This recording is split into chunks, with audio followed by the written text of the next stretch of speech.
আরো জোরে লা ইলাহা।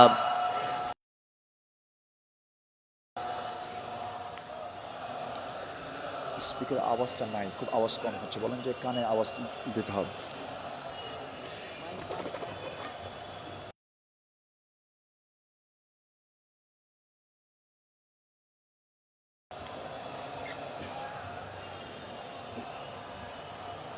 আওয়াজটা বাড়াও, আওয়াজটা দাও, আওয়াজ কমে গেছে। আরো জোরে লা ইলাহা। আরো জোরে লা ইলাহা। লা ইলাহা। লা ইলাহা ইল্লাল্লাহু মুহাম্মাদুর রাসূলুল্লাহ সাল্লাল্লাহু আলাইহি ওয়াসাল্লাম। আমার বন্ধুগণ, আমার নবীজি আল্লাহর পথে যত হাজারো বিপদ এসেছে, বিনম্র চিত্তে অটুট আনুগত্য আমার নবীজি আল্লাহর করেছেন। তার বড় একটা প্রমাণ হলো, একটু শুনুন, কান লাগায়া। কতগুলো শুনেছি, বারবার শোনার প্রয়োজন আছে। নবীজি তার জীবনের সবচাইতে বেশি মার খেয়েছেন দুই জায়গায়। একটা হলো তায়েফের ময়দান, আরেকটা হচ্ছে উহুদের ময়দান। তায়েফের ময়দানের আঘাতটা আমার নবীজির যে পরিমাণ লেগেছিল, মাথা থেকে পা পর্যন্ত ক্ষত বিক্ষত হয়ে পড়েছিল। এমন কোন জায়গা নাই যে জায়গায় নবীজির দাগ ছিল না। উহুদের ময়দানে তিনি দাঁত হারিয়েছেন। খন্দকের পরীক্ষা খনন করতে গিয়ে তিনি তার কোমর হারিয়েছেন। যখন পরীক্ষা খনন করতে গেছেন, 4 দিনের না খাওয়া রাসূল পরীক্ষা খনন করতে গিয়ে ওই যে কোমর কুঁজো হয়ে গিয়েছিল, মৃত্যুর দিন পর্যন্ত আমার নবীজি কোমর সোজা করে দাঁড়াতে পারেন নাই। এত বড় কঠিন মুসিবতের সম্মুখীন আমার নবীজি হয়েছেন।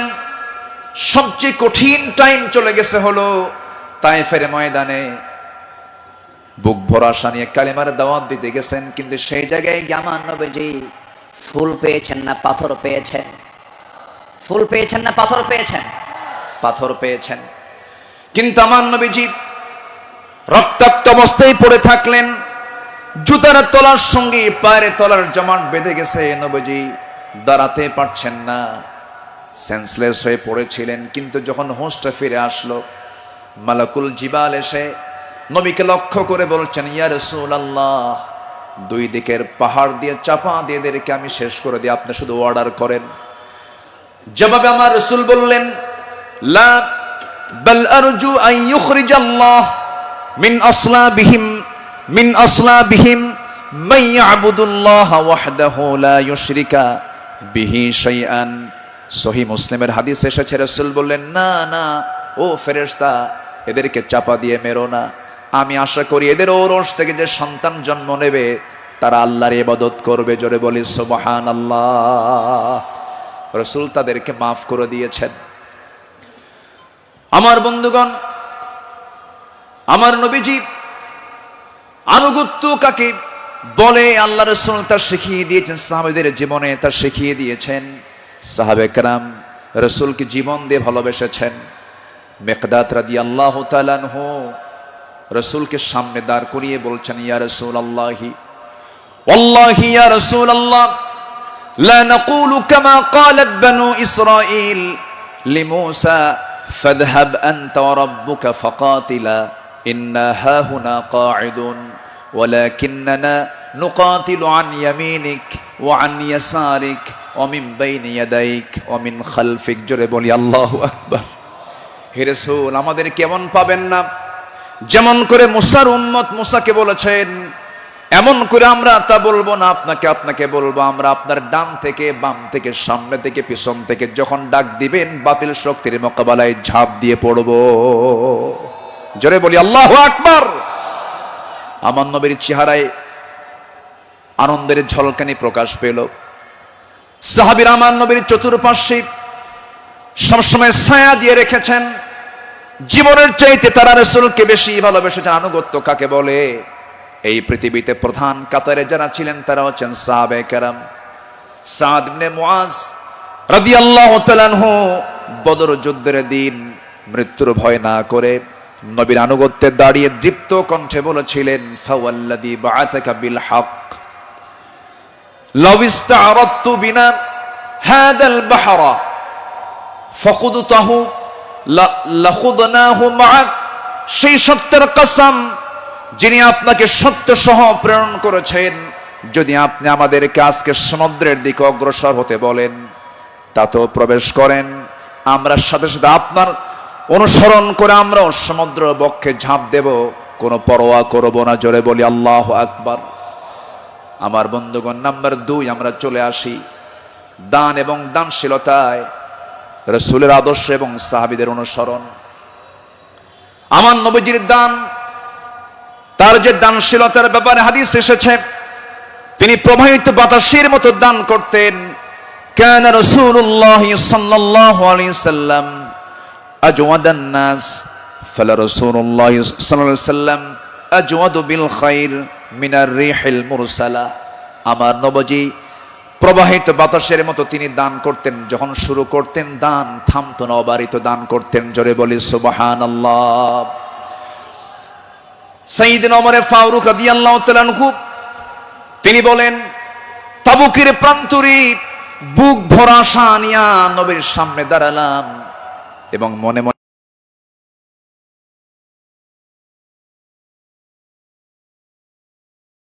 ভাবলাম, সারা জীবন আমার বন্ধু আবু বকরের সঙ্গে কোনো ইবাদতের কম্পিটিশনে পারি নাই, আজকে আমি আবু বকরকে হারায়া ফেলবো।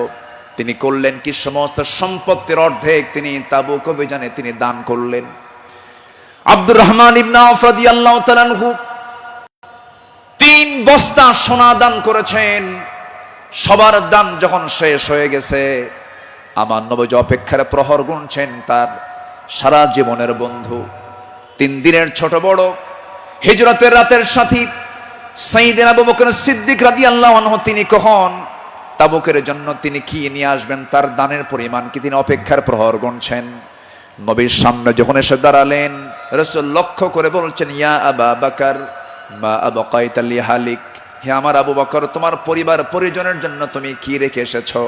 তিনি জবাব দিতে নিয়ে বলছেন, ক্বালা বাকাইতু লাহুমুল্লাহ ওয়া রাসূলা, আমি আমার পরিবারের জন্য রেখে এসেছি শুধু আল্লাহ এবং আল্লাহ রাসূলকে, বাকি সব তাবুকের প্রান্তরের জন্য আমি দান করেছি। জোরে বলি সুবহানাল্লাহ। আমার নবীজি তার শানে বলেছেন, ওমা নাফানি মালু হাদিন কাত মা নাফানি মালু আবি বকর, আমার আবু বকরের আমার যেমন উপকার হয়েছে এমন উপকার আমার অন্য কারো দিয়ে হয় নাই।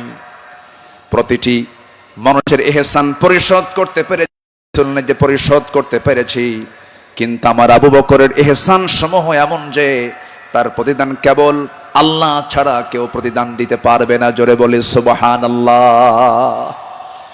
আমার ভাইয়েরা, আল্লাহ রাব্বুল আলামিন সন্তুষ্টির জন্য বান্দাকে জানিয়ে দিচ্ছেন, বান্দা তোর দানটা হবে শুধুমাত্র আমার জন্য, দানের পুরস্কার হলো জান্নাত। সাহাবে কেরাম তা শিখিয়ে দিয়েছেন। আল্লাহ রাব্বুল আলামিন বলেন, মাসালুল লাযীনা ইউনফিকুনা আমওয়ালাহুম ফি সাবিলিল্লাহি কামাসালি হাববাতিন أنبتت 7 سنابل في كل سنبلة 100 حبة والله يضاعف لمن يشاء والله واسع عليم। জোরে বলুন আল্লাহু আকবার। যারা আল্লাহর পথে তাদের সম্পদ ব্যয় করে, তাদের উপমা হলো একটা বীজের মতো যা উৎপন্ন করলো 7টা শীষ, প্রতিটি শীষে রয়েছে 100 দানা। তারা আর আল্লাহ যাকে চান তার জন্য এমন করেই বাড়িয়ে দেন। আল্লাহ হচ্ছেন সবচাইতে প্রাচুর্যময় এবং সর্ব বিষয়ে জ্ঞানী। জোরে বলি সুবহানাল্লাহ। নাম্বার 3 হলো আদল এবং ইহসানের মূর্ত প্রতীক ছিলেন রাসূল এবং সাহাবে কেরাম। আদল কাকে বলে, ইনসাফ কাকে বলে, ইহসান কাকে বলে, যদি আমরা মডেল হিসেবে গ্রহণ করব আমার নবী এবং সাহাবে কেরামকে। আল্লাহ রাব্বুল আলামিন এই শানে বলেছেন, ইন্নাল্লাহা ইয়া'মুরু বিল আদলি ওয়াল ইহসানি ওয়া ইতা'i যিল কুরবা ওয়া ইয়ানহা আনিল ফাহশাই ওয়াল মুনকারি ওয়াল বাগি ইয়া'iদুকুম লা'আল্লাকুম তাযাক্কারুন। জোরে বলুন আল্লাহু আকবার। আমার বন্ধুগণ, আদালত কাকে বলে? সাইয়েদনা ওমর ফারুক রাদিয়াল্লাহু তাআলা আনহু অর্ধ দুনিয়ার শাসনকর্তা। তিনি একদিন ঘোড়া কিনতে গেছেন বাজারে। কি কিনতে গেছেন? ঘোড়া কিনতে গেছেন। আজকের বাজারে যেমন হোন্ডা কিনতে যায়, গাড়ি কিনতে যায়, আগের যুগে মানুষ কিনতে যেত কি? ঘোড়া। সাইয়েদনা ওমর ফারুকের প্রয়োজন, ঘোড়া কিনতে গেছেন। ঘোড়াওয়ালার সঙ্গে কথা বললেন, দামাদামি করে নিলেন, ঘোড়া একটা কিনলেন, দামটা দিয়ে দিলেন, কেনা বেচা হয়ে গেছে, চুক্তি সম্পন্ন হয়ে গেছে। ঘোড়া কিনে নিয়ে বাড়িতে চলে আসবেন। কয়েক মাইল ঘোড়ার পিঠে তিনি চড়েছেন। কয়েক মাইল আসতে না আসতেই তার ঘোড়ার চারটা পা অকেজ হয়ে গেছে। চার পা যখন অকেজ হয়ে গেছে, সাইয়েদনা ওমর ফারুক একটু খেপে গেলেন, রেগে গেলেন। রেগে গিয়ে সোজা চলে গেছেন সেই ঘোড়াওয়ালার কাছে, গিয়ে বলছেন, ঘোড়াওয়ালা, তুমি আমাকে এমন ঘোড়া দিলে কেন? যে ঘোড়াটা আমি 4-5 মাইল যেতে না যেতে চারটা পাই তার অকেজ হয়ে গেছে, অসুস্থ ঘোড়া দিয়েছ, আমি এই ঘোড়া নেব না। সঙ্গে সঙ্গে ঘোড়াওয়ালা বলছেন, আমিরুল মুমিনিন, আমি আপনাকে যে ঘোড়াটা দিয়েছি সুস্থ ঘোড়া দিয়েছি। আপনি যখন আমার কাছ থেকে ঘোড়াটা কিনতে এসেছিলেন সেই সময় ঘোড়াটা সুস্থ ছিল। আপনার মালিকানায় যাওয়ার পরে ঘোড়াটা অসুস্থ হয়ে পড়েছে। সাইয়েদনা ওমর ফারুক একটু খেপে গিয়ে বলছেন, অসুস্থ ঘোড়া আমি নেব না, ঘোড়া ফেরত নাও, টাকাটা আমাকে দিয়ে দাও। এবার ঘোড়াওয়ালা বলছে, আমিরুল মুমিনিন, আমি যত বলবো আপনি যত বলবেন কোনো ফায়সালা আসবে না। ঠিক আছে, আমার কথা এবং আপনার কথা দুটা নিয়ে আমরা চলুন, আমরা আদালতে যাই। কোথায় যাই? আদালতে চলে যাই। ইন্নাল্লাহা ইয়া'মুরু বিল আদল, আদালতের সম্মুখীন হয়ে যাই। সাইয়েদনা ওমর ফারুক রাদিয়াল্লাহু তাআলা আনহু তখন অর্ধ দুনিয়ার শাসনকর্তা। এই কথা শোনার সঙ্গে সঙ্গে তিনি তার সকল কথাকে তিনি অফ করে দিলেন, চুপ মেরে গিয়ে বলছেন, ঠিক আছে ঘোড়াওয়ালা, চলো আদালতে হাজির হই, চলো আদালতে ফায়সালা দিয়ে দেবে। চিন্তা করে দেখুন, অর্ধ দুনিয়ার শাসনকর্তা ওমর ফারুক সামান্য এক ঘোড়াওয়ালা মামলা দিচ্ছে, সেই মামলায় তিনি হাজির হচ্ছেন। চলে গেলেন আদালতে। আদালত চত্বরে গিয়ে যখন হাজির হলেন, বিচারালয়ের চেয়ারে বসা একজন কাজী যখন সাইয়েদনা ওমর ফারুককে দেখেছেন, দেখা মাত্রই তিনি দাঁড় হয়ে বলছেন, আমিরুল মুমিনিন, আপনি কেন আদালতে, কি হয়েছে? তিনি এবার বলছেন, বিচারপতি, আমি ঘোড়া কিনতে গেছি, ঘোড়া সে আমাকে অসুস্থ ঘোড়া দিয়েছে, আমি এই ঘোড়া নেব না, সেজন্য বিচার আদালত পর্যন্ত গড়িয়েছে, কি করা যায়? কাজী সুরাই ইবনুল হারিস আল কিন্দি রাহিমাহুল্লাহ সেই বিচারপতির নাম। তিনি বলছেন, আমিরুল মুমিনিন, দুপক্ষের কথাই তো শুনতে হবে। দুপক্ষের কথাই তিনি শুনলেন। ঘোড়াওয়ালাও তার বক্তব্য দিল, খলিফাতুল মুসলিমিন তিনিও তার বক্তব্য পেশ করলেন, তার কথাগুলো বললেন। দুজনের কথা শোনার পরে কাজী সুরাই ইবনুল হারিস আল কিন্দি রাহিমাহুল্লাহ এবার বলছেন, আমিরুল মুমিনিন, অবশ্যই আপনি সম্মানিত, আপনি খলিফাতুল মুসলিমিন, কিন্তু আদালতটাকে কায়েম করার জন্য আমি আজকে আপনার কাছে দুঃখ প্রকাশ করছি। আজকে এই আদালতের রায়টা আপনার পক্ষে যাবে না, এই রায়টা সম্পূর্ণ ঘোড়াওয়ালার পক্ষে চলে যাবে। আমি আপনাকে বুঝায় দিচ্ছি। এবার তিনি বলছেন, আমিরুল মুমিনিন, আপনি আমার সামনে যে কথা বলছেন, আপনি এই জায়গা থেকে সুস্থ অবস্থায় বাড়ি পর্যন্ত ফিরবেন তার কোনো গ্যারান্টি আছে নাকি? না, গ্যারান্টি নাই। তাই যদি হয় যে ঘোড়াটা আপনি কিনে নিয়েছেন সেই ঘোড়াটা সুস্থ অবস্থায় কিনেছেন, আপনার মালিকানায় যাওয়ার পরে ঘোড়াটা অসুস্থ হতেই পারে, অসুস্থ হয়ে গেছে, কিন্তু সেই ঘোড়াটা ফেরত দিয়া আপনি টাকা ফেরত নেবেন, এমনটা তো ইসলাম এলাও করে না। সাইয়েদনা ওমর ফারুক রাদিয়াল্লাহু তাআলা আনহু একটা কথা বললেন না। আদালত চত্বর থেকে তিনি বের হয়ে গেলেন। পরের দিন তিনি মাজলিসে শুরার বৈঠকে বসলেন, সবাইকে জানান দিলেন যে আমার সমস্ত উপস্থিত সমস্ত পরামর্শ সভার সদস্যবৃন্দ, গতকালকে আমি একজন বিচারপতি পেয়েছি, এত বড় আদিল মানুষ আমি দেখি নাই। এত বড় আদিল, ইমামুন আদিল, এত সুন্দর রায় সে দিয়েছে, তার এত বড় সাহস, সে ব্যক্তির দিকে তাকায় নাই, সে আইনের দিকে তাকাইছে, আদালতের দিকে তাকাইছে। আমি অমর আমার বিরুদ্ধে সে রায় দিয়েছে, এই লোকটাকে সাধারণ বিচারপতি না বানায় তাকে কেন্দ্রীয় বিচারপতি বানায় দিলাম। আল্লাহু আকবার বলেন। সম্মানিত ভাইয়েরা, সম্মানিত বন্ধুগণ, বিগত 16 বছর যে বিচারগুলো হয়েছে, প্রহসনের বিচার হয়েছে, অনেক মার কোল তারা শূন্য করেছে, অনেক আল্লাহর গোলামের উপরে তারা জুলুম করেছে। 2018 সালে হঠাৎ করে আমার বাড়ি চতুর্দিক থেকে কয়েকশো পুলিশ আমার বাড়ি ঘেরাও করে আমাকে ধরতে গেছে। বিশাল বড় সন্ত্রাসী তো, ধরতে গেছে। তো বললাম, ভাই কি সমস্যা কি, চলেন থানায় যেতে হবে। থানায় নিয়ে গেল, ওসির সামনে বসে আছি, দেখি ওসির চোখের ভিতরে পানি টলমল করছে, অশ্রুপূর্ণ চোখ। তো বললাম, আপনি কান্দেন কেন? হুজুর আমি আপনার খুব ভক্ত। তো ভক্ত তো ধরছেন কেন? বলে যে কি করব হুজুর, চাকরি বাঁচান তো ফরজ, সন্তানাদি আছে, কি করব, উপর থেকে খুব চাপ, হুজুর আপনি আমাকে মাফ করে দিয়েন। কি করবেন, চাকরি বাঁচান তো ফরজ। আমি বললাম, চাকরি বাঁচান ফরজ, ইমান বাঁচান নফল। মামলা একখান দিয়া চালান দিয়ে দিল, কোর্টে না মঞ্জুর করলো, কোনো মঞ্জুর হবে না। সেখান থেকে নিয়ে চলে গেল জেলখানায়। জেলখানায় ঢুকলাম, ঢুকেই দেখি 80-85 বছরের এক বুড়া মানুষ আমারে দেখে লম্বা একখান সালাম দিয়ে বলে, হুজুর আপনি জেলখানায় ঢুকলেন? খুব খুশি হলাম। তো বললাম, ঢুকলাম জেলখানায়, খুশি হলেন আপনি, ব্যাপারটা কি? বলে, হুজুর দূর থেকে ওয়াজ শুনি, দূর থেকে আলোচনা শুনি, কাছে যেতে পারি না, মুসাফা করতে পারি না, একটু মনের কথাগুলো বলবো তাও পারি না। কত সুন্দর আপনি আমার কাছে ধরা দিলেন, দোয়া করে জেলখানায় থাকেন। তো আমি এখন উল্টা মুরব্বীকে বললাম, চাচা আপনি জেলখানায় কেন এই বুড়া বয়সে, নাতিপুতি থুইয়া? তো বলতেছে, বাবা কি বলবো, বোমা হামলা, বোমা হামলা। কে মানে? আমার নামে বোমার মামলা দিয়েছে, আমি নাকি বোমা মেরেছি। বাবা বলো তো, এই 80 বছরের বুড়ার হাতে যদি বোমা তুলে দেওয়া হয়, সেই বোমা লক্ষ্যে যাবে না নিজের মাথায় পড়বে? এই আচরণ করেছে তারা 16 বছর। ফেরাউন বেঁচে ছিল, ফেরাউন পৃথিবীতে বেঁচে ছিল 1600 বছর, এরা ছিল 16 বছর।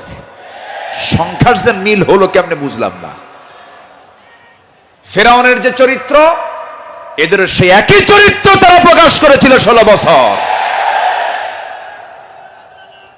দাড়ি দেখলেই, টুপি দেখলেই তাদেরকে জঙ্গিবাদীর তকমা লাগিয়ে মামলা দিত।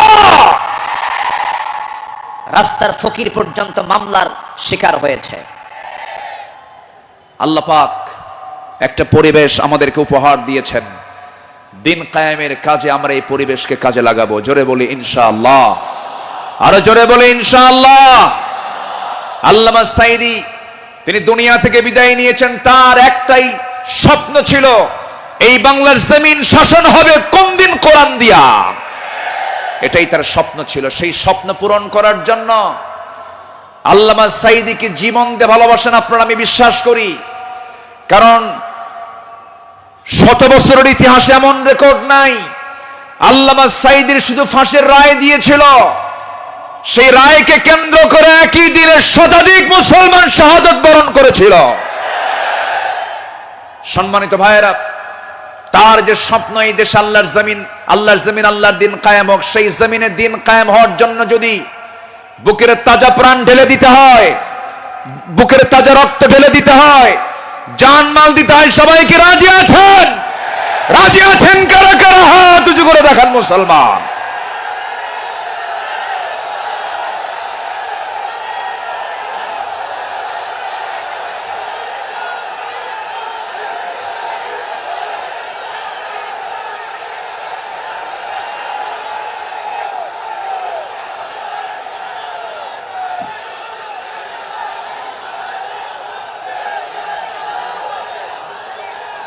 আল্লাহ কবুল করুন, জোরে বলি আমিন, আরো জোরে আমিন। হাত নামান, বসুন। আমি তো দাঁড়াতে বলি নাই, আপনি দাঁড়ালেন কেন? যে বসে পড়ুন। আমি কি আলোচনা চালাবো? আলোচনা চালাবো। আমার নির্দিষ্ট সময় কিন্তু শেষের দিকে প্রায়।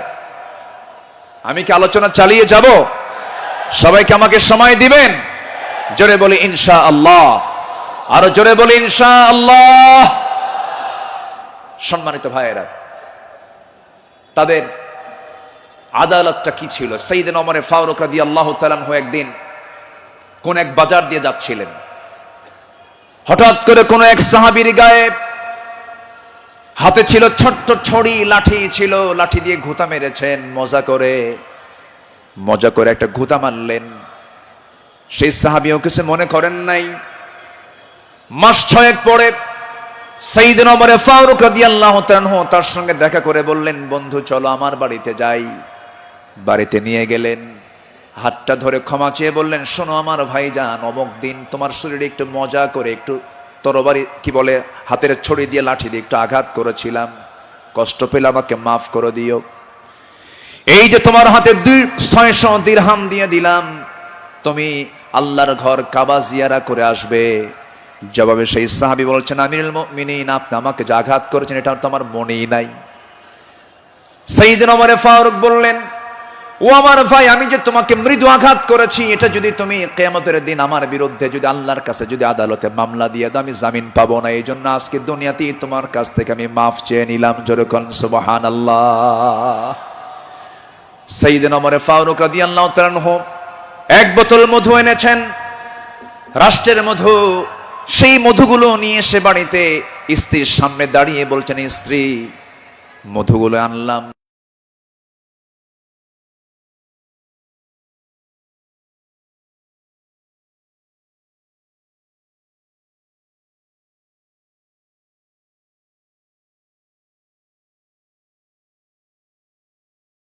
এই মধু শুধু আমাদের ঘরের জন্য নয়, আমার প্রতিবেশী আরো 4 ঘর সহ আমার ঘর মোট 5টা ভাগ হবে। তোমাকে দায়িত্ব দিলাম এই মধু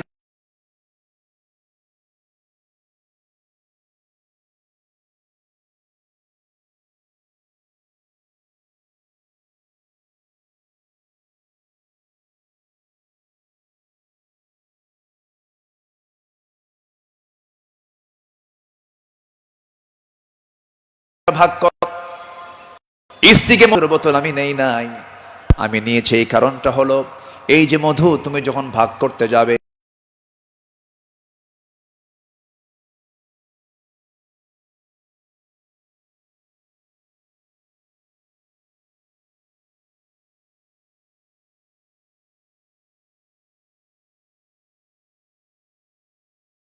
যদিও সমান ভাগে ভাগ করবে, কিন্তু মধু হলো তরল জিনিস।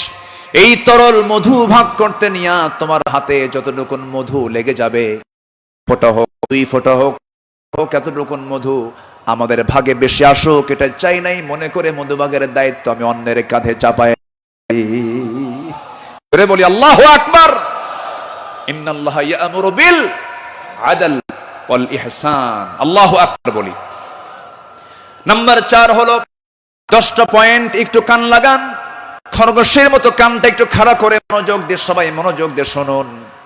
নাম্বার 4 হলো, সেক্রেটারি থেকেও নিরহংকার হয়ে অসহায় সাধারণের সাথে মিশে যাওয়া সাহাবে কেরামদের বৈশিষ্ট্য ছিল, আমার নবীর বৈশিষ্ট্য ছিল। আল্লাহ রাব্বুল আলামিন অর্ডার করেছেন, ওয়াখফিদ জানাহাকা লিমান ইত্তাবা'আকা মিনাল মুমিনিন। সূরা শুআরা 215 নম্বর আয়াত। মুমিনদের মধ্যে যারা তোমার অনুসরণ করে তাদের প্রতি তোমার বাহুকে অবনত করো, তুমি সুন্দর করে তাদের পাশে দাঁড়িয়ে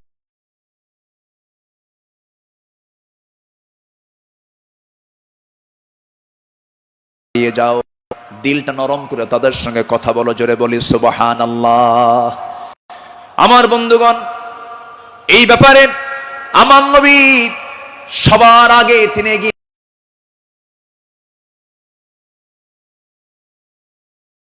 এসেছেন।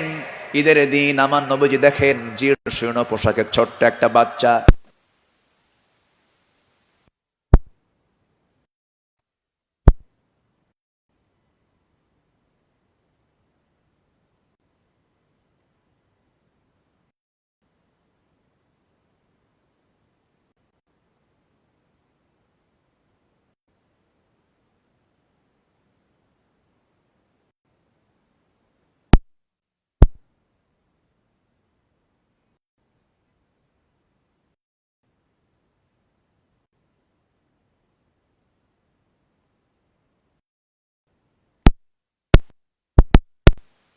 তাকে অর্ডার করেছেন আলাম ইয়াজিদকা ইয়াতীম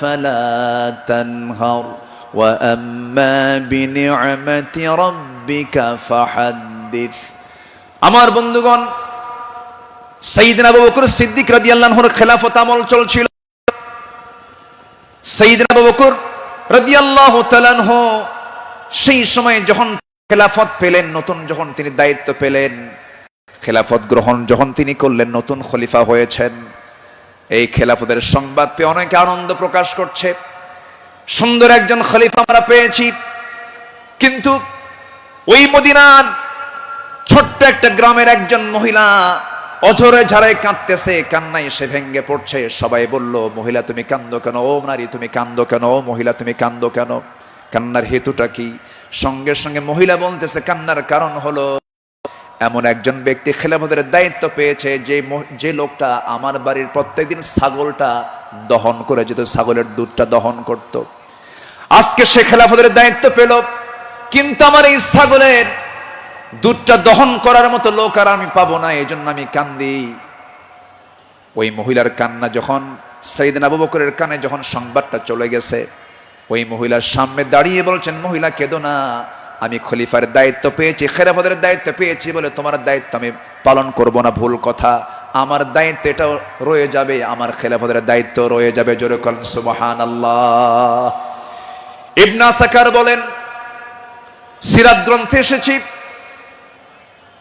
সাইয়েদনা আবু বকর সিদ্দিক রাদিয়াল্লাহু তাআলা আনহু একটা নাম ছিল একটা পল্লী ছিল ছোট্ট একটা মহল্লা ছিল ওই মহল্লার প্রত্যেক ঘরে ঘরে গিয়ে সাইয়েদনা আবু বকর প্রত্যেক ঘরের ছাগলগুলোর দুধ তিনি দহন করে দিয়ে আসতেন জোরে বলেন সুবহানাল্লাহ আরো জোরে বলে সুবহানাল্লাহ শ্রেষ্ঠত্বের কাতারে থেকেও নিরহংকারী হয়ে তারা জনগণের খাদেম ছিলেন জনগণের খেদমত তারা করেছেন রাতের বেলা একদিন তিনি খালি পায়ে হাঁটতেছেন কি পায়ে বলেন খালি পায়ে হাঁটতেছেন সাইয়েদনা ওমর ফারুক দেখে বলছেন আমিরুল মুমিনিন আপনি খালি পায়ে হাঁটেন কেন পাথরের আঘাতে আপনার চামড়া ফেটে তো রক্ত বের হয়ে যাবে আপনি আহত হয়ে পড়বেন রক্তাক্ত হয়ে যাবেন তিনি বলছেন ভাই ওমর এই রাতের গভীর রাত্রিতে গভীর নিশীথে আমি যদি জুতা পায়ে হাঁটতে যাই পাথরের সাথে জুতার একটা আঘাত লাগবে একটা শব্দ সৃষ্টি হয়ে যাবে এই শব্দে যদি আমার নাগরিকের যদি ঘুমের ব্যাঘাত হয় কিয়ামতের দিন আমাকে তার জন্য আসামির কাঠ গড়ায় দাঁড়াতে হবে জোরে বলি আল্লাহু আকবার ঢাকা থেকে নেতা আসিতেছেন চট্টগ্রাম ঢাকা চট্টগ্রামের রোড 4 ঘন্টা বন্ধ এমন নেতৃত্ব আমরা চাই না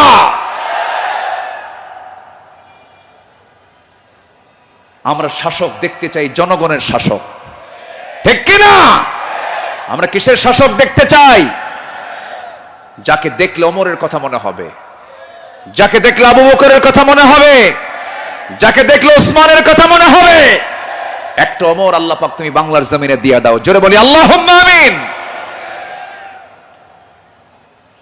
সাইয়েদনা আবু বকর সিদ্দিক রাদিয়াল্লাহু তাআলা আনহু খেলাফত মানে কি একটা দেশের তিনি রাষ্ট্রপ্রধান রাতের বেলা তিনি চলে গেছেন হলো প্রতিবেশীর ঘরে কোন প্রতিবেশী যে প্রতিবেশীর স্বামী নাই ছেলে নাই মেয়ে নাই যেই মহিলার তিনি খেদমত করতে গেছেন তার চোখটাও নাই বয়োবৃদ্ধ জ্ঞান বৃদ্ধা একজন নারী সচেতন একজন নারী তিনি তার খেদমত করার জন্য খেলাফতের দায়িত্ব পাওয়ার পরও তিনি চলে গেছেন। দরজায় নক করেছেন, খেদমত করলেন, বের হয়ে আসছেন। পরের রাত্রিতে সাইয়েদনা ওমর ফারুক রাদিয়াল্লাহু আনহু তিনি ভাবলেন, আমার ভাই আবু বকর তো খেলাফতের দায়িত্ব পেয়েছেন, উনি কি খেদমত করতে পারছেন কিনা জানি না, উনি চলে গেছেন খেদমত করার জন্য। দরজায় তিনি নক করেছেন, বুড়িমা আপনার খেদমতের জন্য আমি এসেছি, আমি ওমর আসছি। কে প্রয়োজন নেই। কেন? কিছুক্ষণ আগে একজন খেদমত করে চলে গেছে। উনি ভাবলেন যে খেদমতটা কে করতে পারে। পরপর তিনি 3 রাত ওই বুড়ি মহিলার ঘরের পাশে গিয়ে আড়ালে তিনি দাঁড়ালেন, খুঁজে পাচ্ছেন না, কখন ঢোকে তাও টের পাওয়া যায় না। তৃতীয় রাত্রিতে তিনি বুঝতে পারলেন একটা মানুষ খালি পায়ে ভিতরে ঢুকলো, কিন্তু অন্ধকার তো দেখতে পান নাই। ভিতরে ঢুকে খেদমত করে বের হতে নিলেই পিছন দিক থেকে ওমর ফারুক তার হাত চেপে ধরেছেন। চেপে ধরেই দেখেন কেউ না, খলিফা আবু বকর সিদ্দিক রাদিয়াল্লাহু তাআলা আনহু। তিনি বললেন, আমিরুল মুমিনিন, একটা রাষ্ট্র পরিচালনা করতে নিয়ে কত পরিশ্রম করতে হয়। রাতের বেলা বিশ্রামের প্রয়োজন হয়, দিনের বেলাও পরিশ্রম করেন, রাতের বেলা এমনটা করলে আপনি অসুস্থ হয়ে পড়বেন, অন্তত আমাদের কিছু খেদমতের জন্য আমাদের কিছু কাজ রেখে দেন। তিনি বলছেন, ভাই ওমর, হাসরের ময়দানে আমার আমলনামা তোমার পিঠে যাবে না, আমার কাজ আমাকে করতে দাও। মৃত্যুর দিন পর্যন্ত তিনি ওই মহিলার খেদমত করে তিনি দুনিয়া থেকে বিদায় নিয়েছেন। দ্বিতীয় খলিফা ওমর ফারুক রাদিয়াল্লাহু তাআলা যখন খেলাফতের দায়িত্ব পেলেন, ওই মহিলা জানেন না প্রথম খলিফা ইন্তেকাল করেছেন। খেলাফতের দায়িত্ব যেদিন পেয়েছেন সেই দিনই রাত্রেবেলায় ওমর ফারুক তিনি চলে গেছেন মহিলার ঘরে, দরজায় নক করে ভিতরে ঢুকেছেন। মহিলা জানেন না খাদেম চেঞ্জ হয়েছে। ভিতরে তিনি সব কাজগুলো করলেন, রান্না বান্না করে দিলেন, কাপড় চোপড় ধুয়ে দিলেন, খাবার দাবার ধুয়ে দিয়ে পরিষ্কার করে তিনি বের হয়ে আসলেন। মহিলা অন্ধ মানুষ, বসেছেন খাবার খেতে, সামনে খেজুর নিয়ে যখন বসেছেন, খেজুর একটা মুখে নেওয়া মাত্রই দাঁতের নিচে যখন খেজুরের বিচি যখন পড়ে গেছে, সঙ্গে সঙ্গে মহিলা বলতেছেন, ইন্না লিল্লাহ। তিনি চোখের পানি ফেলে দিয়া কেঁদে কেঁদে বলতেছেন, বুঝতে পেরেছি আমার আসল খাদেম আবু বকর আর দুনিয়াতে নাই। আমার আবু বকর যখন আমার খেদমত করতে আসতো, যখন সে খেজুরগুলো আমাকে ধুয়ে দিত, শুধু খেজুর শুধু ধুয়েই দিত না, খেজুরগুলো ধুয়ে ভিতরের যে বিচিগুলো আছে বিচিগুলো সরায়া আমার সামনে রেখে দিত, যেন আমার খেতে কোনো কষ্ট না হয়। জোরে বলে সুবহানাল্লাহ, আরো জোরে বলে সুবহানাল্লাহ। শাসক ছিলেন, শাসকের কাতারে থেকেও তারা নিরহংকারী হয়ে জনগণের সেবা করেছেন। আল্লাহু আকবার বলেন। সাইয়েদনা ওমর ফারুক রাদিয়াল্লাহু তাআলা আনহু তিনি যেদিন শাসনভার তার কাছে আসে, তার কাঁধে যখন আসে, সেই দিন থেকে নিয়ে শুরু করে মৃত্যুর দিন পর্যন্ত কোন রাত তার পিঠটা তার বিছানার সঙ্গে লাগাতে দেননি। দিন দিন শুকায় যাচ্ছিলেন। বলা হলো, আপনি শুকায় যাচ্ছেন কেন? তিনি বললেন কেঁদে কেঁদে, তোমরা আমাকে এমন দায়িত্ব দিয়েছো যে দায়িত্ব আমাকে স্বাস্থ্যহীন বানিয়ে দিয়েছে। পরকালীন জবাবদিহিতার অনুভূতি ছাড়া একটা শাসক কখনো ভালো হতে পারে না। আসতে বলবেন না, জোরে বলুন ঠিক কিনা? অতএব সেই গদির সমস্যার সমাধানের জন্য আমরা চাই যোগ্য, সৎ, আল্লাহওয়ালা, কোরআন প্রেমিক একজন শাসক আমরা চাই। আল্লাহ কবুল করুন, আল্লাহ কবুল করুন। এই কথাটা কেন বললাম? কারণ এখন যে সরকারটা আছে এটা কি স্থায়ী না অস্থায়ী? এই জন্য আলোচনার মধ্যে এই ফাঁকে এই কথাটা একটু বলে ফেললাম। সম্মানিত ভাইয়েরা, আমার সময় তো ফুরে যাচ্ছে, আমাকে শেষ করতে হবে। শেষ কি করে দেব? আলোচনা চলুক, হুজুর মরুক। জি, জোরে বলি ইনশাআল্লাহ। জি, আল্লাহ কবুল করুন, জোরে বলি আমিন। নাম্বার 5, সকল দুর্নীতি এবং অন্যায়ের বিরুদ্ধে কঠোর অবস্থান। আমার নবীরও ছিল, সাহাবে কেরামদের মাঝে এই বিষয়ে তারা খুব সতর্ক থাকতেন। আল্লাহ রাব্বুল আলামিন বলেন, ওয়ালা তাকুলু আমওয়ালাকুম বাইনাকুম বিল বাতিলি ওয়া তুদলু বিহা ইলাল হুক্কামি লিতাকুলু ফারীকাম মিন আমওয়ালিন নাসি বিল ইসমি ওয়া আনতুম তা'লামুন। জোরে বলুন আল্লাহু আকবার। তোমরা নিজেদের মধ্যে পরস্পরের সম্পদ অন্যায়ভাবে গ্রাস করো না, তা বিচারকদের নিকট উপস্থাপন করো না, যাতে অন্যের সম্পদের কিছু অংশ পাপের মাধ্যমে গ্রাস করতে পারো, যদিও তোমরা জানো কার কথা। আসতে বলবেন না, কার কথা। আরেক জায়গায় বলছেন লা তাকুলু, তোমরা খেতে যেও না। কি খেতে যেও না? কুলু মিন তাইয়্যিবাত, পবিত্র খাবে, হারাম কিছু খাবে না।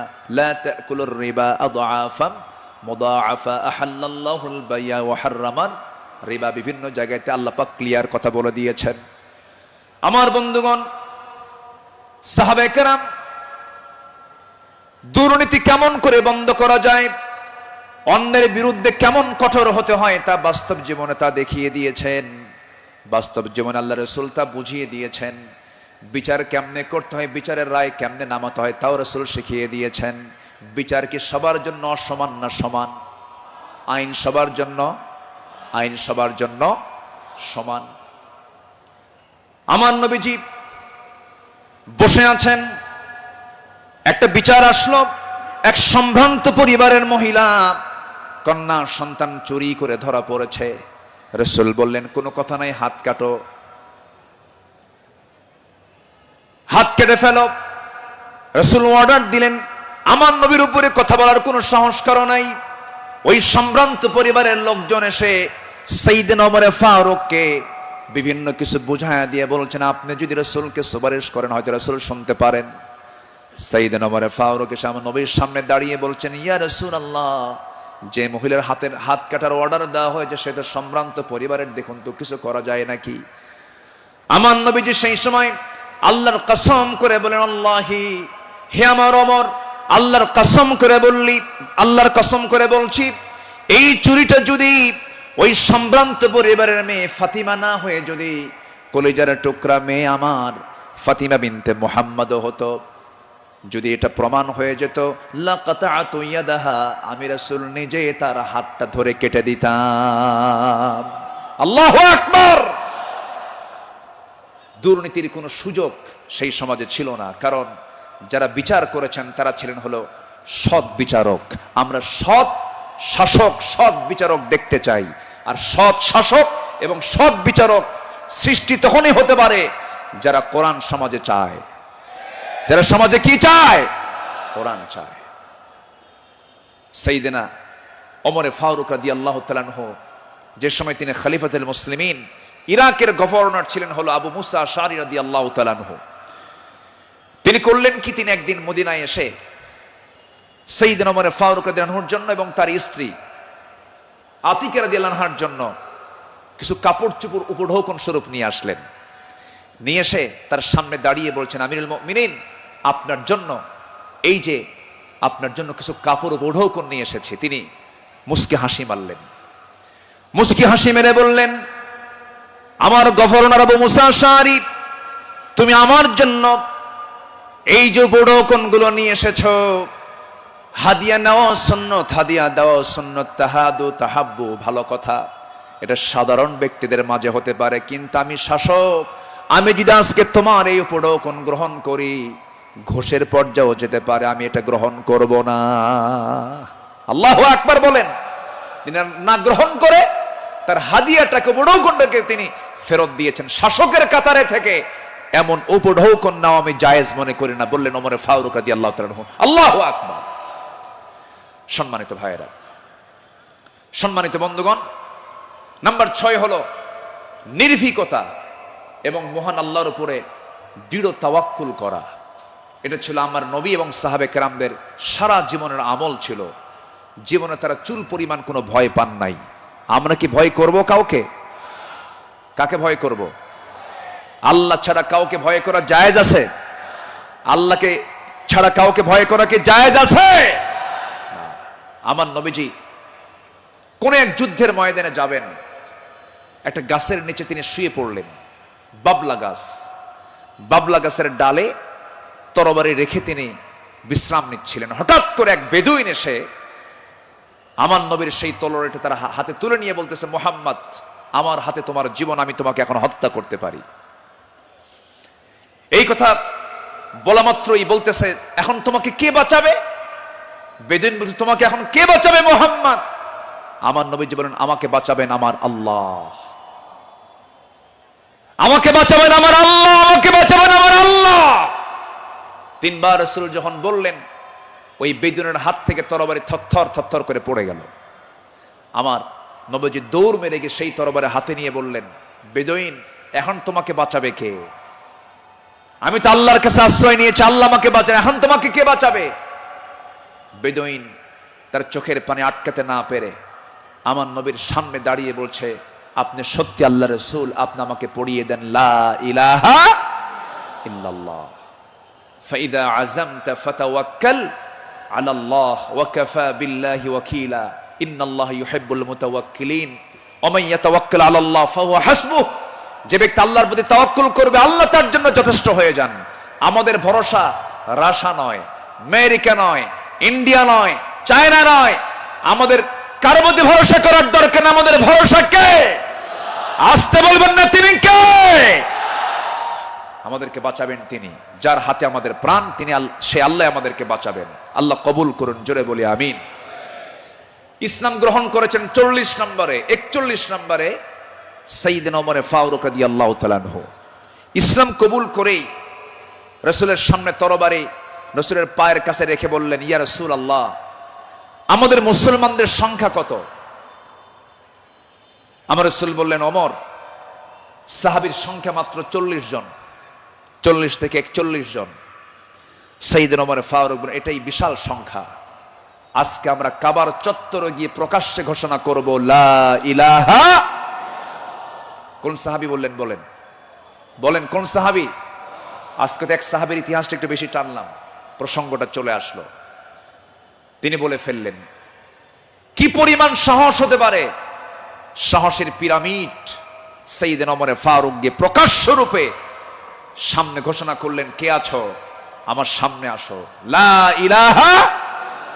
তরবারি হাতে দৃপ্ত পদক্ষেপে আল্লাহু আকবার ধ্বনিতে মুখরিত করে আকাশ বাতাস সামনের দিকে যেতে লাগলেন। আবু জেহেল হতভম্ব হলো। আবু জেহেল মনে মনে ভাবলো, পাঠালাম কি জন্য, আর হয়ে গেল কি? সাইয়েদনা ওমর ফারুক রাদিয়াল্লাহু তাআলা এত সাহসী ছিলেন, সেই বজ্র কণ্ঠের ওমর এখনো দরকার আছে না নাই? সেই বজ্র কণ্ঠের ওমর এখনো দরকার আছে না নাই? নতুন বাংলাদেশ তৈরি করার জন্য ওমর প্রয়োজন, আবু বকর প্রয়োজন। আমরা আবু বকরের মতো দৃঢ়চেতা হব, ওমরের মতো সাহসী হব, ওসমানের মতো ধৈর্যশীল হব, আলীর মতো লড়াকু সৈনিক হয়ে বাতিল শক্তির মোকাবেলায় আমরা ঝাঁপিয়ে পড়ব প্রয়োজনে।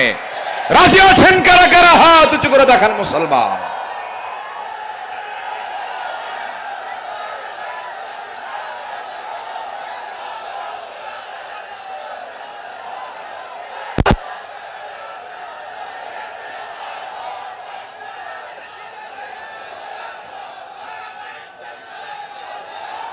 আল্লাহ কবুল করুন, জোরে বলে আমিন, আরো জোরে আমিন। আল্লামা ইকবাল এই জন্য সাহাবাদের ভূমিকা বর্ণনা করে বর্তমান সময়ের মুসলিমদের দুরবস্থা নিয়ে আফসোস করে তিনি একটা লাইন বলেছেন। তিনি কি বলেছেন? সফহা ওয়ারসে বাতিল কো মিটায়া কিসনে, নুয়ে ইনসান কো গুলামি সে ছুড়ায়া কিসনে, मेरे काबे को जमीनों से बचाया किसने, मेरे कुरान को सीनों से लगाया किसने, थे तू अबाओ तुम्हारे ही मगर तुम क्या हो, हद पर हद दहरे मुंतजरे फरदा हो। कवि विश्व कवि আল্লামা ইকবাল তিনি বলছেন, যারা এসব অসার বাতিল দূর করেছে জগৎ হতে, ছাড়িয়েছে মানব কুলে দাস গোলামির কবল হতে, কাবা ঘরে সেজদা করার জাগলো প্রথা যাদের সাথে, বুকে কোরআন ধারণ করা শিখল জগৎ যারা যারা হাতে, তারা তোদের পূর্বপুরুষ আর আজিকে তোমাদেরকে হয়ে ইন্তেজারি করছে বসে হাতের উপর হাতটি রেখে। আফসোস করে তিনি বলছেন, সাহাবীরা কি করে গেলেন আর তোমরা কি করছো? তোমরা এক একটা ওমর হয়ে যাও, এক একটা আবু বকর হয়ে যাও, জান্নাত পাওয়ার জন্য সাহাবীদের অনুসরণটাই তোমার জন্য যথেষ্ট হয়ে যাবে। জোরে বলি সুবহানাল্লাহ। নাম্বার 7 হলো নিজ দায়িত্বের ভারে অস্থির চিত্ততা নিয়ে আমার রাসূল চলতেন, সাহাবে কেরামও চলতেন। আমার নবীজি বিদায় হজের ভাষণের দিন আমার নবীজি কেঁদে অস্থির হয়ে যাচ্ছিলেন। সাহাবে কেরামকে লক্ষ্য করে বলছেন, ওয়া আনতুম তুসআলুনা আন্নী ফামা আনতুম কাইলুন, আমার ব্যাপারে প্রশ্ন করা হলে তোমরা কি বলবে? সাহাবীরা বললেন, নাশহাদু আন্নাকা ক্বাদ বাল্লাগতা ওয়া আদাইতা ওয়া নাসাহতা, আমরা সাক্ষ্য দেব আপনি দায়িত্ব পালন করেছেন, আপনি উপদেশ দিয়েছেন। এই কথা শুনে আমার নবীজি শাহাদাত আঙ্গুলি উঁচু করে আকাশের দিকে লক্ষ্য করে আল্লাহকে বলছেন, আল্লাহুম্মা শাহাদ, আল্লাহুম্মা শাহাদ, আল্লাহুম্মা শাহাদ, আল্লাহ তুমি সাক্ষী থাকো, আল্লাহ তুমি সাক্ষী থাকো, আমার সাহাবীরা আমার পক্ষে কথা বলছে। আল্লাহু আকবার বলেন। নিজের দায়িত্ব নিয়ে রাসূল খুব অস্থির চিত্ততা প্রকাশ করতেন মাঝে মাঝে। আমার বন্ধুগণ, আমার নবীজি মাঝে মাঝে এত পরিমাণ কাঁদতেন, কান্নার পরিমাণ এত হতো, আমার নবীজি যখন সেজদায় পড়ে যেতেন না, সেই শরীফের হাদিস এসেছে, পানি গরম হলে পরে টকবক যেমন আওয়াজ হয়, ফুটন্ত পানি যেমন টকবক টকবক আওয়াজ করে, আমার নবীজি সেজদার সময় এত পরিমাণ কাঁদতেন। আমার নবীজির সেজদার সময় যে মুখ থেকে কান্নার আওয়াজটা বের হতো টকবক করা পানির মতো, এত কাঁদতেন তিনি। কেন কাঁদতেন? কি জন্য কাঁদতেন? তিনি শুধু চেয়েছেন, ও আল্লাহ, আমার উম্মতকে তুমি জাহান্নাম দিবা না, আমার উম্মতকে তুমি জান্নাত দিবা। তিনি তার নিজের জন্য বেশি কেঁদেছেন না, উম্মতের জন্য বেশি কেঁদেছেন, উম্মতের জন্য বেশি কেঁদেছেন। আমার বন্ধুগণ, এই জন্য এই পৃথিবীতে সবচাইতে বেশি ভালোবাসবো 1 নাম্বার কাকে বলেন? আসতে বলবেন না কাকে? নাম্বার 2 হচ্ছে মুহাম্মদ সাল্লাল্লাহু আলাইহি ওয়াসাল্লামকে আমরা ভালোবাসবো। তিনিও ভালোবেসেছেন। আমার ভাইয়েরা, আমার বন্ধুগণ, নাম্বার 8 হলো আদর্শ নেতৃত্বের অনুতুলনীয় আলোক ছটাই সাহাবে কেরাম। সাহাবে কেরামকে আল্লাহ রাব্বুল আলামিন অনেক সম্মান দান করেছেন। লাকাদ আরসালনা রুসুলানা বিল বাইয়িনাতি ওয়া আনজালনা মাআহুমুল কিতাবা ওয়াল মিজানা লিয়াকুমান নাসু বিল কিসত। জোরে বলুন আল্লাহু আকবার। আমার বন্ধুগণ, সময় যেহেতু কম, শেষের দিকে আস্তে আস্তে চলে যাচ্ছি। নাম্বার 9 হলো তাকওয়ার উজ্জ্বল দৃষ্টান্ত ছিলেন আমার নবী এবং সাহাবে কেরাম। লাকিনিল্লাযীনা তাকাও রাব্বাহুম লাহুম জান্নাতুন তাজরি মিন তাহতিহাল আনহার আল-আনহারু খালিদিনা ফিহা নুজুলাম মিন ইনদিল্লাহ وما عند الله خير للأبرار। জোরে বলুন আল্লাহু আকবার। যারা নিজেদের প্রতিপালককে ভয় করে চলে, তাদের জন্য আছে এমন সব উদ্যান, এমন সব জান্নাত যারা তলদেশ দিয়ে নহর প্রবাহিত। আল্লাহর পক্ষ থেকে অতিথিয়তা স্বরূপ তারা সর্বদা সেখানে থাকবে। আল্লাহর নিকট যা কিছু আছে পুণ্যবানদের জন্য তাই হলো শ্রেষ্ঠ। জোরে বলি সুবহানাল্লাহ। তাকওয়া কাকে বলে সাহাবে কেরাম শিখিয়েছেন, তাকওয়া কাকে বলে আম্বিয়া কেরাম শিখিয়েছেন। বিশেষ করে আমার নবীজি তাকওয়ার তিনি মূর্ত প্রতীক ছিলেন। আমার বন্ধুগণ, নাম্বার 10 হলো, নাম্বার 10 সর্বশেষ যেটা, সেটা হলো আল্লাহর কাছে বিনম্র চিত্তে অশ্রু ঝরানো, চোখের পানি ফেলে ফেলে কাঁদা। এই দুনিয়াতে আমি যখন জন্ম নিয়েছি আমার প্রথম ভাষা ছিল হাসা না কাঁদা, হাসি না কান্না। মার পেট থেকে দুনিয়াতে এসে আমি কেঁদেছি না হেসেছি? কেঁদেছি। মূলত এই জায়গাটা হলো, এই দুনিয়াটা হলো কান্নাকাটি করার জায়গা। হাসির জায়গা হলো জান্নাত, আনন্দের জায়গা হলো জান্নাত। জান্নাতে গিয়ে বান্দার জীবনের সমস্ত আনন্দ সেই জান্নাতি সে ভোগ করবে। হুজিবাতুল জান্নাতু বিল মাকারিহ হুজিবাতুন নারু বিশ শাহাওয়াত। আমার বন্ধুগণ, আমার নবীজি যখন কাঁদতেন, অস্থির হয়ে যেতেন, তার চোখের কোনা বেয়ে বেয়ে টপ টপ করে পানি পড়তো, দাড়িগুলো ভিজে যেত, কপাল ফুলে যেত, হাঁটুগুলো ফুলে যেত। ঘন্টার পরে ঘন্টা সেজদায় পড়ে কেঁদেছেন, কারণ আল্লাহ পাক তার শানে বলেছেন ওয়া মিনাল লাইলি ফাতাহাজ্জাদ বিহি নাফিলাতাল লাক আসা আন ইয়াবআসাকা রাব্বুকা মাকামান মাহমুদা। জোরে বলুন আল্লাহু আকবার। আরেক জায়গায় বলছেন ওয়াল্লাযীনা ইয়াবিতুনা লিরাব্বিহিম সুজদান ওয়া কিয়ামা والذين يقولون ربنا اصرف عنا عذاب جهنم إن عذابها كان غراما إنها ساءت مستقرا ومقاما। আল্লাহর যারা বান্দা হবে রাত গভীর হয়ে যাবে, সবাই ঘুমের সাগরে হাবুডুবু খাবে, কিন্তু আল্লাহর পছন্দের বান্দা যারা তারা তো জানেই আল্লাহ সব সময় প্রথম আকাশে আসেন না। আল্লাহ তাআলা প্রথম আকাশে আসেন কোন সময় বলুন? কোন সময়? কোন সময়? কোন সময়? কোন সময়? শেষ রাত্রিতে চলে আসেন ফিস সামাঈদ দুনিয়া আলা মিন মুস্তাগফিরিন ফাগফির লাহ। কোন ক্ষমা প্রার্থী আছে আমার কাছে ক্ষমা চাবে, সেই সময় আল্লাহ পাক দুনিয়ার আকাশে চলে আসেন। আল্লাহর পছন্দের বান্দা এই চান্সটা ছেড়ে দেন না। শেষ রাত্রে উঠে চোখের পানি ফেলে শিশুর মতো যারা কান্দাকাটি করবে, আল্লাহর কাছে যারা রোনাজারি করবে, আপনি কি জানেন 7 সমুদ্রের পানি দিয়ে জাহান্নাম নিভতে পারে না, কিন্তু বান্দা যদি আল্লাহর ভয়ে 1 ফোঁটা চোখের পানি ফেলতে পারে, 1 ফোঁটা চোখের পানি 7টা জাহান্নামকে নিভাইয়া দিতে পারে। আমরা কাঁদবো কার কাছে? আসতে বলবেন না, কাঁদবো কার কাছে? পৃথিবীতে কান্নাকাটি করার জায়গা কয়টা? বলেন কয়টা জায়গা? এক জায়গা। কার কাছে? আল্লাহর কাছে আমরা চোখের পানি ফেলে ফেলে কাঁদবো, আল্লাহর কাছে আমরা রোনাজারি করব। পৃথিবীর মানুষের কাছে কাঁদবেন, কেউ বলবো ফিনাতে এমনি কান্দে, কোন একটা লক্ষ্য আছে, মতলব খারাপ। কত কি বলবে, স্বামী তার বউয়ের কাছে কাঁদবে, বউ তার স্বামীর কাছে কাঁদবে, ছেলে বাবার কাছে কাঁদবে, বাবা ছেলের কাছে কাঁদবে, সেখানে কিছু স্বার্থ থাকতে পারে।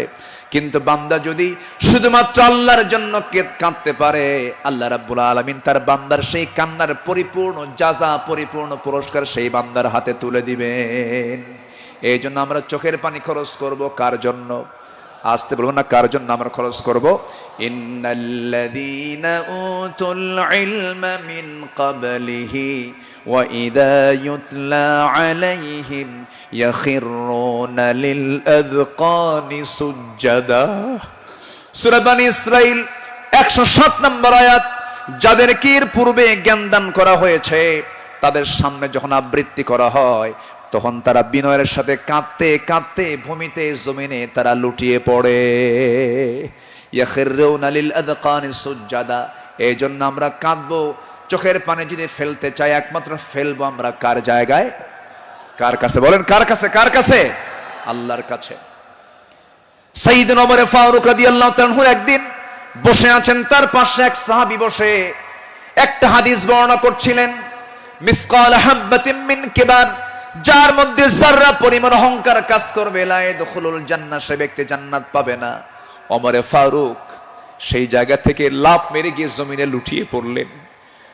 গোটা শরীর তিনি ধুলায় মলিন করলেন, আর বললেন, ওমর, তোকে মানুষ খলিফা বলে, তোকে মানুষ শাসক বলে, ওমর তোর মধ্যে মনে হয় অহংকার ঢুকে গেছে, আল্লাহ তোকে মাফ করবে না। আকাশের দিকে দুটো হাত তুলে আফসোস করে বলছেন, আকাশের মালিক আল্লাহ, তুমি যদি গোটা দুনিয়ার সমস্ত মানুষকে তুমি যদি জান্নাত দিয়ে দাও, আর একজন ব্যক্তিকে যদি জাহান্নাম দিয়ে দাও, আমার মনে হয় আমি ওমর সে একজন ব্যক্তি, জাহান্নাম আমি যাব মনে হয় আমার সে আমল নাই, আল্লাহ আমাকে মাফ করে দিও, আল্লাহ আমাকে ক্ষমা করে দিও। এরকম করে তারা আল্লাহর সামনে চোখের পানি ফেলে ফেলে কেঁদেছেন। একজন সাহাবীর কাছে মুনাফিকের তালিকা ছিল, সেই সাহাবীর কাছে মাঝে মাঝে ওমর ফারুক যেতেন, গিয়ে বলতেন, ভাই ওমর, দেখো তো মুনাফিকের তালিকার মধ্যে আমি ওমর, আমার নামটা আছে নাকি? আমার নামটা আছে নাকি? সাহাবী বলতেন, ভাই ওমর, আপনার নাম থাকবে কেন? আপনি তো জান্নাহ, ওমর ফিল জান্নাহ। তিনি উত্তরে বলতেন, ভাই রে, আমার মন বলছে কেন যেন মনে হয় আমি কি মুনাফিকের কাতারে চলে গেলাম কিনা। কি চিন্তা তাদের মধ্যে কাজ করতো, কার ভয়, কার ভয়, কার ভয়? আসতে বলবেন না, কার ভয়? সবাই কি তাহাজ্জুদের নামাজ পড়তে রাজি আছেন? 5 ওয়াক্ত নামাজ পড়ার দরকার নাই? হ্যাঁ, কি দরকার আছে কিনা বলেন? তাহলে 5 ওয়াক্ত নামাজও পড়বো, এবং স্পেশাল অফার, ওই সময় চোখের পানি ফেললে বান্দার কোনো দোয়া মিস হয় না। সেটা হচ্ছে কি? ওয়াল্লাযীনা ইয়াবিতুনা লিরাব্বিহিম সুজদান ওয়া কিয়ামা, যারা রাতটা কাটায় দেয় রুকুতে এবং সিজদার মধ্যে। কার কাছে? 5 ওয়াক্ত নামাজ পড়বেন কারা কারা একটু হাত উঁচু করে দেখান তো, বলি দেখি, জোরে বলি ইয়া আল্লাহ, আরো জোরে ইয়া আল্লাহ। আমাদেরকে 5 ওয়াক্ত সালাত আদায় করার তৌফিক তুমি আল্লাহ দিয়ে দাও। জোরে বলি আমিন, আরো জোরে আমিন, আরো জোরে আমিন। হাত নামান। আসুন, যেহেতু আজকে প্রথম রজনী, আগামীকালকেও মাহফিল আছে, সবাই আসবেন কিনা? আমরা এই 5 দিন নিয়মিত মাহফিল আসবো। জোরে বলি ইনশাআল্লাহ। এই মাহফিল চট্টগ্রামবাসীর জন্য একটা বড় নিয়ামত।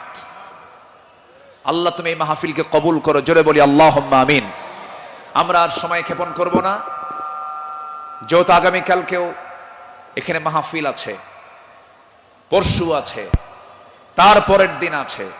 প্রত্যেক দিন নতুন নতুন মেহমান এবার সিলেকশন হয়েছে। কুল্লু জাদিদুন লাযীযুন, আসবেন, এক একটা ফুলের এক একটা ঘ্রাণ আপনারা নেবেন ইনশাআল্লাহ। আল্লাহ পাক এই মাহফিলকে কবুল করুন। এই মাহফিলের কমিটির বৃন্দের সকল খেদমতকে আল্লাহ পাক কবুল করুন। অধ্যক্ষ মোহাম্মদ তাহের সাহেব আমার বাম পাশে বসা, আল্লাহ তুমি তার সকল খেদমতকে তুমি আল্লাহ কবুল করে নাও। আর আমি সময়টা না বাড়িয়ে, সময় ক্ষেপণ না করে, আসুন সোজা আমরা এখন দোয়ার দিকে যাব। আমরা চাইবো কার কাছে? চাইবো কার কাছে? সবাই একটু তাশাহুদের সুরতে বসে পড়ি, একটু বিনয়ী হয়ে আমরা আল্লাহর কাছে চাবো, আল্লাহ যেন আমাদের জিন্দেগীর সকল গুনাহগুলোকে মাফ করে দেন। সবাই বলে সুবহানাকাল্লাহুম্মা ওয়া বিহামদিকা আশহাদু আল্লা ইলাহা ইল্লা আনতা আস্তাগফিরুকা ওয়া আতুবু ইলাইকা। চিৎকার মেরে বলি ইয়া আল্লাহ, আমার জীবনের সাগীরা কবীরা, ছোট বড় সব গুনাহ তুমি আল্লাহ। জোরে বলুন ইয়া রাব্বাল আলামিন।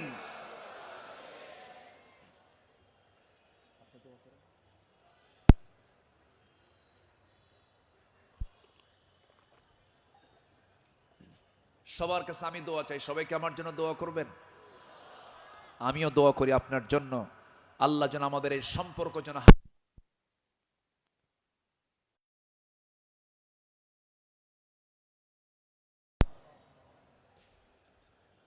ربنا ظلمنا أنفسنا وإن لم تغفر لنا وترحمنا لنكونن من الخاسرين ربنا لا تزغ قلوبنا بعد إذ هديتنا وهب لنا من لدنك رحمة إنك أنت الوهاب।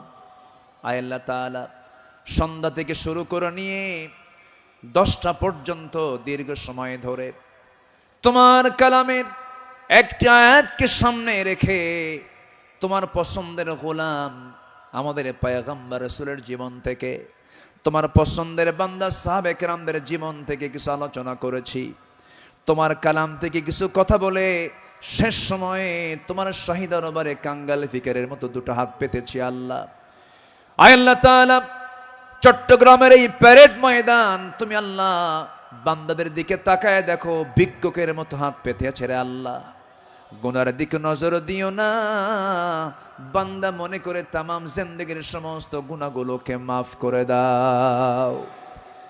আয় আল্লাহ তাআলা, 2টা হাত যখন তুলে রাখি, 2জন মানুষের কথা বেশি বেশি মনে পড়ে যায় রে। আমাদের মাঝ থেকে যাদের জনম দুঃখিনী মা, জনম দুঃখী বাপজান যারা দুনিয়া থেকে বিদায় নিল, জিন্দেগীর গুনাহগুলো মাফ করে দাও, কবরগুলোকে জান্নাতের টুকরা বানায়া দাও। অনেক আলোচনা শেষ করি, বাড়ি ফিরে যাব রে।